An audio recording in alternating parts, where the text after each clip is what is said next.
ने एक वीडियो डाला था फुटपाथ पर बिक रही किताबों के बारे में। आज हम आते हैं किताबों के उस रूप के बारे में जानने के लिए जहां किताबें अनाज की तरह या अन्य किसी वस्तु की तरह बिकती हैं। अभी आप देखेंगे कि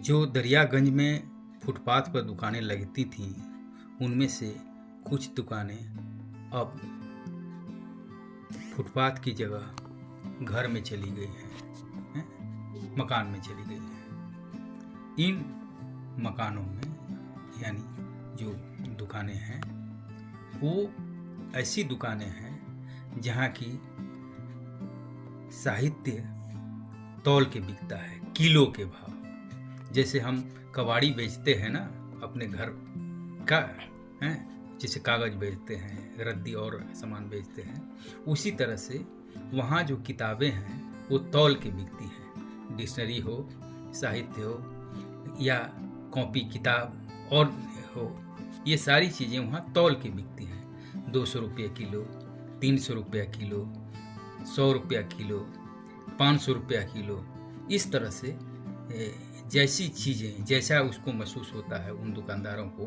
कि यह साहित्य ज़्यादा कीमती है, उसके हिसाब से वो ज़्यादा किलो का हिसाब किताब लगाते हैं। खास करके जैसे डिक्शनरियाँ हैं, अस्थाई भाव की ये चीज़ें हैं, तो उनमें जो है उनकी कीमत ज़्यादा होती है।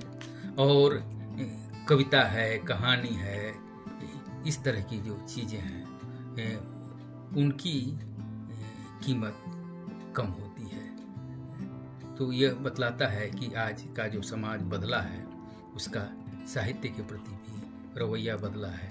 जब हम पहले देखते थे कि साहित्य के प्रति एक समर्पण का भाव होता था, लोगों को लगता था कि यह बहुत ही पूजनीय चीज़ है, बड़ा ये है। अब वो दुकानदार, कम से कम दुकानदार के मन में यह भाव तो नहीं है। वह उसको अन्य चीज़ों की तरह, जैसे वो गेहूँ है, चावल है, कबाड़ का और कोई सामान है या कुछ भी कहिए जिसको तौल नाप करके बेचा जाता है, वो उसी तरह से उसको लेता है। उसके मन में उसके लिए कोई विशेष आदर नहीं है। बस यह है कि कैसे पैसा अधिक से अधिक